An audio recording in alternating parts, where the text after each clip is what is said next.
Okay, well, what do you think you are? I'm an engineer. An engineer? Yeah. But you're not a businessman? Well, I don't sort of like look at things from like what's the rank ordered list of priorities for based on a return on investment or something like that. I don't really do any investments. I've heard you describe yourself as a technologist. Yes, exactly. Technologist. The universe appears to be 13.8 billion years old.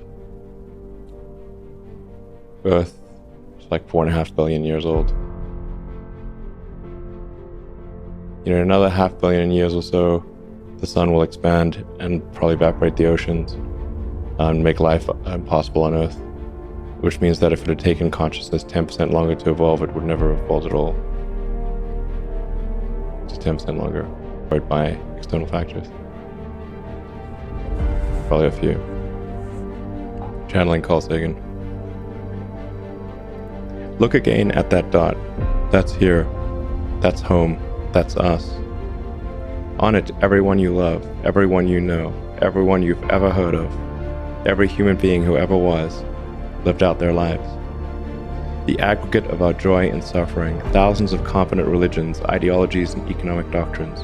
Every hunter and forager, every hero and coward, every creator and destroyer of civilization, every king and peasant, every young couple in love, every mother and father, hopeful child, inventor and explorer, every teacher of morals, every corrupt politician, every superstar, every supreme leader, every saint and sinner in the history of our species lived there, on a mote of dust suspended in a sunbeam. Our planet is a lonely speck in the great enveloping cosmic dark. In our obscurity, in all this vastness, there is no hint that help will come from elsewhere to save us from ourselves. The Earth is the only world known so far to harbor life. There is nowhere else, at least in the near future, to which our species could migrate. This is not true. This is false. Mars. And I think Carl Sagan would agree with that. He couldn't even imagine it at that time. So thank you for making the world dream. And thank you for talking today. I really appreciate it. Thank you.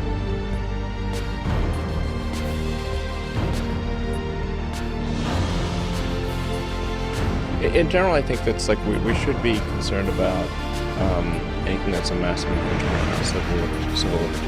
Yes. You know, so it's like you got to put a lot of weight on that. A lot of people died to, when independence for the country and fight for the democracy that we have, and we should treasure that and not give up our liberties to lose. I think the whole point of Tesla is to accelerate the advent of electric vehicles and sustainable transport, trying to help the environment. We think it's a more serious problem that humanity faces. I'm not sure if you know, but we open source our patents, so anyone who wants to use our patents can use them for free. The patents are open source? Yeah. So if somebody comes and makes a better electric car than Tesla, and it's so much better than ours that we can't sell our cars and we go bankrupt, I still think that's a good thing for the world. There are American heroes who don't like this idea. Neil Armstrong, Gene Cernan have both testified against commercial spaceflight in the way that you're developing it, and I wonder what you think of that. I was very sad to see that because those guys are, those guys are heroes of mine, so it's really tough.